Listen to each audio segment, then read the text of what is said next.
아이고 롯데야 사육동 오리지널 아이고 롯데의 우피입니다. 안녕하십니까. 오늘 355회 7월 10일 하나전 직관에 다녀왔어요. 리뷰로 인사를 드리고 3대2로 네, 승리를 거둘 수가 있었습니다. 네. 일단은 사실 직관을 한 달 조금 더 돼서 오랜만에 갔는데 사실은 그 부산은행 이벤트 공짜표가 걸려가지고 이제 가게 되었는데, 뭐 이제 플렉스 티켓이 많이 남아있지만 승리는 거뒀는데 사실 좋은 경기는 아니었어요. 사실 경기 내용은 조율전에 가까웠는데 그래도 이겼으니까. 그리고 경기 흐름 자체는 굉장히 사실 두 팀 다 썩 좋은 경기는 안 했지만 점수를 내고 이런 승리하는 순간의 그런 플레이들은 좋았어서 그래도 뭐 나쁘지 않은 직관이었던 것 같아요. 그리고 뭐 오늘 승부처부터 빠르게 말하자면 뭐 안중근 선수의 홈런 있었고, 뭐 정훈 선수의 역전타가 있었고, 또 김원중 선수의 굉장히 인상 깊은 마무리가 있었고, 또 이인복 선수도 5이닝 2실점으로 자기 몫을 했는데, 저는 황성빈 선수를 오늘의 가장 베스트 선수로 뽑고 싶고, 그래서 오늘의 승부처도 마찬가지로 8회 말 상황을 보고 싶은데, 이때 역전 득점을 하게 되죠. 전준호 선수가 선두 타자 안타 치고 나가고 대주자로 황성빈 선수가 투입이 돼가지고 이려 선수의 유격수 땅 보일 때 사실은 당연히 더블 플레이가 되는 타구였거든요. 네, 그런데 황성빈 선수가 1루에서 사실 포스아웃 상황인데도 불구하고 세이브이 되면서 이 찬스가 무산이 안 되고 이어지게 되고, 그 다음에 정원 선수가 중견수 앞에 안타를 치는데 이때도 사실은 택도 없었거든요. 사실 저는 보면서 직관에 가서 보면서 스톱을 했는데 들어오더라고요. 그래서 이 참 사실 완전히 죽는 타이밍이었는데 이걸 살면서 이 그림을 보면은 요랬단 말이에요. 네, 지금 그림을 보면은 사실 택도 없어요. 지금 중견수인 터크만 선수가 포구를 했거든요.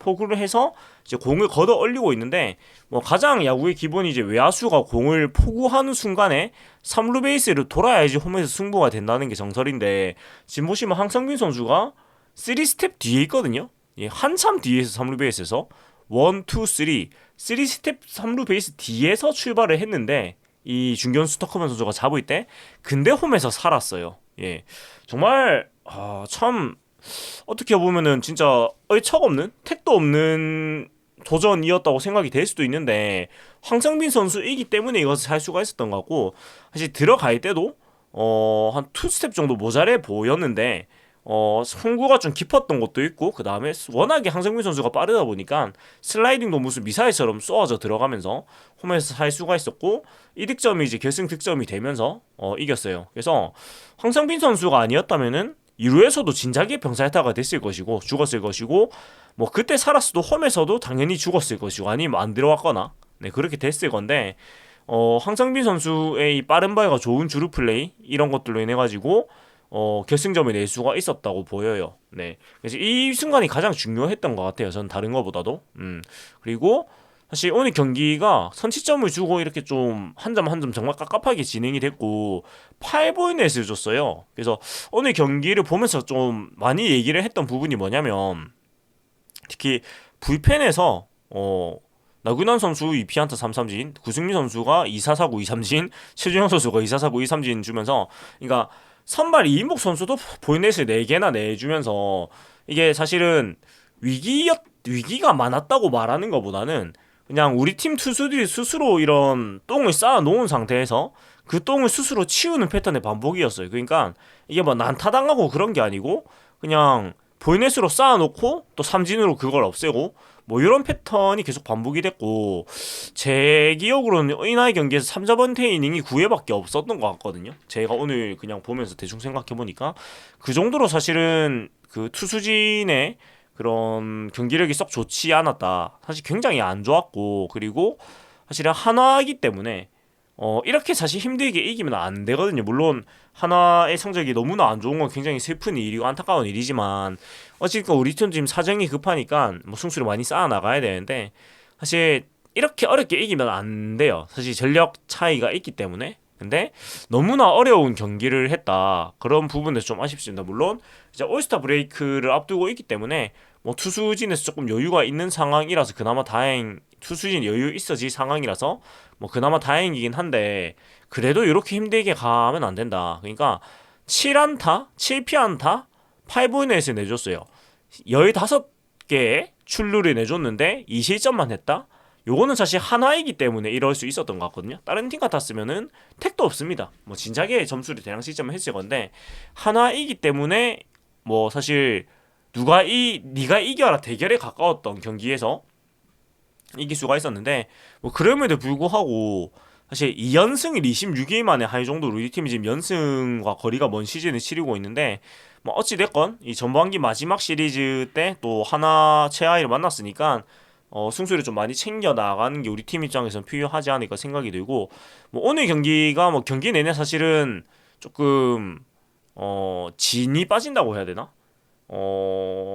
사실 그 부산은행 이벤트 때문에 관중들이 굉장히 많이 들어오셨거든요. 22,000명이 넘게 들어와서 개인적으로는 좀 낯설게 느껴질 정도였어요. 워낙에 2만 명 이상 차던 것이 거의 3년 전에 3년 더 되죠. 사실 2019년에도 못했으니까 거의 한 4년 만에 느끼는 그런 2만 명의 그런 분위기였단 말이에요. 그래서 근데 또 이게 찐 팬들로 찼다기보다는 사실은 이 이벤트로 오신 분들이 많이 있다 보니까 분위기가 전반적으로 조금 붕 떠 있는 느낌이 있었거든요. 네.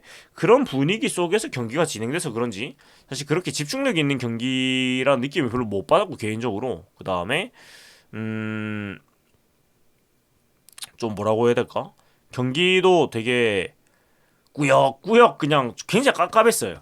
이게 뭔가 사실 이겼는데도 막 시원하다 이런 느낌보다는 깝깝한 게 더 많이 남는 그런 경기 같이 됐는데 그럼에도 불구하고 이제 마지막 마무리인 김원중 선수가 올라와서 정말 사이다 같은 투구를 해주면서 조금 그 깝깝함을 내려놓게 해준 것 같은데 오늘 뭐 1이닝 동안 삼진 2개 3자범퇴로 세이브를 거두어냈는데 사실 공의 위력이 너무나 인상적이었거든요. 그러니까 오늘 그 포심이 패스트볼이 이제 네이버 상에서 151까지 나왔고 전광판에서는 152까지 찍혔거든요. 전광판이 좀 더 정확한 걸로 알고 있습니다. 그래서 구속이 147, 8, 157, 89, 150, 150 뭐 이렇게 계속 나왔는데 사실 김원중 선수가 152까지 나오는 건 제가 처음 본 것 같아요. 네, 그리고 뭐 구속도 구속인데 포크볼도 그렇고 너무나 그 직구 포크볼의 구위가 너무너무 좋아서 사실 지금의 이 공이면 사실 메이저리그에서 통하겠다 싶을 정도의 오늘 공이었거든요. 너무 공이 좋아서 좀 놀랬어요. 진짜 공이 너무 좋아가지고 그래서 오늘은 공을 보면서 오늘은 뭐 직구건 포크볼이건 전혀 손에 댈 수 없는 공이다라는 생각이 들 정도로 너무나 좋은 투구를 했고 이렇게 김원중 선수가 이제 마무리로서 완전히 자신의 모습을 찾은 것을 확인한 만큼 후반기에 조금 또 불펜 운영에서 조금 실마리가 나오지 않을까. 사실 최준현 선수가 좀 마무리해서 힘든 상황에서 다시 셋업으로 가면서 다시금 조금씩 안정을 찾고 있는 상황인데 어쨌든 올스타 브레이크가 있으니까 또 구승민 선수나 최준현 선수가 좀 회복을 며칠 안 되지만 그래도 좀 쉬어가지고 아무튼 또 불펜진을 단단하게 하는 게 중요하겠습니다. 그리고 사실 마지막 타석에 김민환 선수가 이 공을 컨택한 게 대단하다고 느껴질 정도로 공의 위력이 굉장히 있어서 개인적으로는 오늘 경기에 좀 백미였던 것 같아요. 네, 직관을 직접 보는데 이 공은 아무도 못 치겠다는 생각이 좀 들 정도로 정말 강한 공을 던졌어요. 네, 그래서 굉장히 뭐 인상이 깊었다고 얘기를 할 수가 있겠습니다. 예, 이 정도고, 그리고 또 다른 기록들을 보자면은, 어디 보자. 네, 일단 안중열 선수가 동점 홈런을 때렸는데 사실은 진짜 뜬금포였거든요. 이 홈런이 7회 이제 동점 홈런이 나왔는데 사실 그 누구도 기대하지 않았거든요.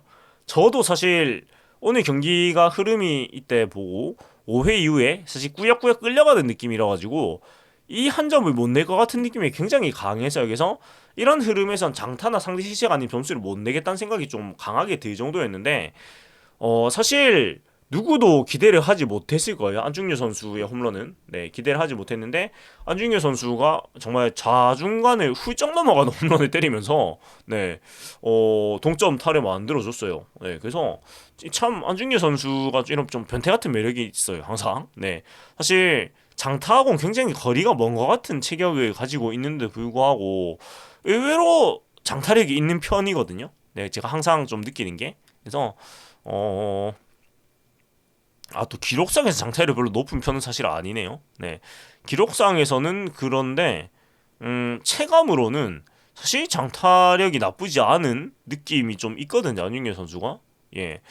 그리고 클러치 능력이 좋아서 그런가 봐요. 사실 굉장히 중요할 때 잘 쳐주는 게 분명히 있는 게 또 안중근 선수 네, 인 것 같아요. 네. 그래서 아무튼 오늘 경기에 좀 히어로가 됐던 것 같아요. 또 멀티히트 경기를 했고요. 그리고 또 정훈 선수가 2안타 그리고 2타점 경기를 했고 결승타까지 때려내면서 또 좋은 뭐 타격을 했다고 얘기를 할 수가 있겠고 그리고 말고는 뭐 많이 있네. 그리고 사실 오늘 경기에서 좀 짚고 싶은 게 뭐냐면 그 8회 상황에서 용병술적인 부분에서 약간 좀 의아한 부분이 좀 있었거든요. 그러니까 일단은 그 황정민 선수가 들어오고 이제 역전을 했는데 그러고 한동희 선수를 고의 사고로 거릅니다. 그래서 1사 1, 2루 상황이 되는 거죠. 1사 1, 2루 상황이 되기 전에 그러니까 1사 2루 상황에서 2루에 정훈 선수가 있는 상황에서 이호연 선수를 대주자로 넣어요. 저는 이게 사실 좀 이해가 안 되거든요. 왜 그러냐면 이때 이제 벤치에 있는 야수가 정복은, 조세진, 한태양 이렇게 남아 있었거든요. 이호연 4명 남아 있었는데 사실 뒤에 이제 DL을 봤을 때 고승민 선수가 있고 그 다음에 피터스 선수 네 그리고 포수 안중 이학주 그 다음에 안중료 이렇게 기다리고 있는데 사실 우리 팀에서 컨택이 가장 좋은 선수 중에 한 명이 이호연 선수라고 지금은 얘기를 할 수가 있거든요. 컨택 능력이. 근데 사실 이호연 선수가 주력도 그렇게 빠른 편이 아닌데 굳이 여기서 대주자로 이호연 선수를 쓸 필요가 있었을까라는 생각이 좀 들었어요. 그러니까 물론 이제 뭐 나중에 수비를 생각할 때 1루수로 이호연 선수를 넣겠다는 생각을 한 것도 알긴 하겠는데 근데 수비적인 측면을 생각을 해봐도 차라리 한태양 선수를 넣는 게 더 맞지 않나라는 생각이 조금 들기도 했고 사실 수비 포메이션도 포메이션인데 여기서 사실 확실하게 더 도망가는 점수가 필요한 상황이었거든요. 그래서 물론 뭐 이겼으니까 다행이긴 하지만 저라면은 오히려 이제 조세진 선수나 아니면 한태양 선수를 대주자로 넣었을 것 같아요. 그러니까 어차피 이호연 선수를 대수비로 넣거나 아니면 이대호 선수가 이제 지명타자였는데 1루수로 지명타자를 없애거나 1루를 볼 수 있는 방향이 많이 있거든요. 물론 이제 수비 강화를 생각한 거일 수도 있겠지만 그냥 한태양 선수를 대주자로 놓고 나중에 한태양 선수를 빼고 이현 선수를 1루수로 넣어도 아무 상관이 없거든요. 네. 아무 상관이 없는데 이렇게 대주자를 넣으면 사실 컨택이 좋은 선수를 어떻게 보면 낭비를 한 거죠. 네, 그리고 이제 고승민 선수 타석에 김범수 선수가 나오니까 타자인 조세진 선수가 대타로 나오게 되는데 이것도 사실 너무 기계적인 그런 좌우놀이가 아닌가. 네. 사실 조세진 선수의 올 시즌 성적이 좋지 못하단 말이죠. 예. 조세진 선수가 물론 이제 신인으로서 굉장히 인상 깊은 모습을 많이 보여주고 있지만 올 시즌 성적을 보면은 한번 볼게요. 네, 올 시즌 성적을 보면 상황별로 보겠습니다. 우투수의 좌투수에 강하냐? 그것도 딱히 아니란 말이에요. 네. 스플릿이 비슷해요. 네. 1할 6푼 7리 1할 5푼 그리고 OPS도 0.362, 0.364로 뭐 딱히 뭐 좋다 나쁘다 말할 것도 없는 사실은 이제 성적이 좋지를 못한데 물론 신인 선수니까 그런 것도 있겠지만 네.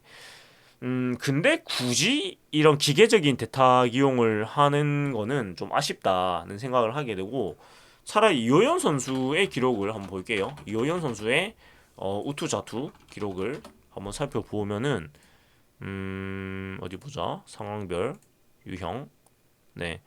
물론 이호연 선수도 좌투 상대로 굉장히 약했군요. 예, 우투 상태로는 2할 8푼 7리, OPS 0.717인데 좌투 상대로는 2할 OPS 0.40, 0.4를 기록을 했어요. 근데 그럼에도 불구하고 사실은 차라리 그럼 고승민 선수를 두는 게 낫지 않나라는 생각이 들기도 하고 좀 그랬어요. 그래서 좀 아쉬웠던 게 좀 옵션을 알아서 없앤 느낌이 들었단 말이죠. 그래서 이런 부분에 용병술이 조금 아쉬운 생각이 들었던 것 같아요. 사실은 조세진 선수하고 그 다음에 그 고승민 선수하고 누가 더 확률이 높냐를 생각해 보면 고승민 선수 쪽이 좀 더 확률이 높지 않나라는 생각이 사실 들거든요. 그래서 이 경이 좀 아쉬웠다. 그리고 뒤에 피터스 선수하고 그 다음에 이학주 선수 뭐 이렇게 이어지는데 뒤에 이제 공격 옵션이 남아 있었다면 상황이 또 어떻게 전개될지를 모른단 말이죠. 근데 좀 아쉽게 낭비를 한 느낌이 있다. 물론 이겼으니까 다행이지만 좀 그랬습니다. 좀 아쉬운 기용이 좀 눈에 띄었다는 점 정도가 생각이 나서 좀 얘기를 하게 되었습니다. 네. 아무튼 뭐 승리를 했으니까요. 뭐 또 계속해서 좀 승패 마진을 줄여놓고 가야 되지 않나 생각이 들고, 오늘 또 필승조를 사실 나균환 선수까지 다 쓰게 되면서 네이도 선발의 역할이 굉장히 막중해졌죠. 네, 네이 선발의 역할이 또 막중해졌는데 반즈 선수 대 남지민 선수가 맞대결을 합니다. 뭐 반즈 선수이기 때문에 또 이닝은 좀 기대를 어느 정도 해볼 수가 있는 것 같고, 벌써 반즈 선수가 118.2이닝을 소화를 했어요. 아직 전반기를 돌지 않았는데 불구하고 그래서 상당히 기대가 되는 그런 상황인 것 같고, 그리고 어디 보자.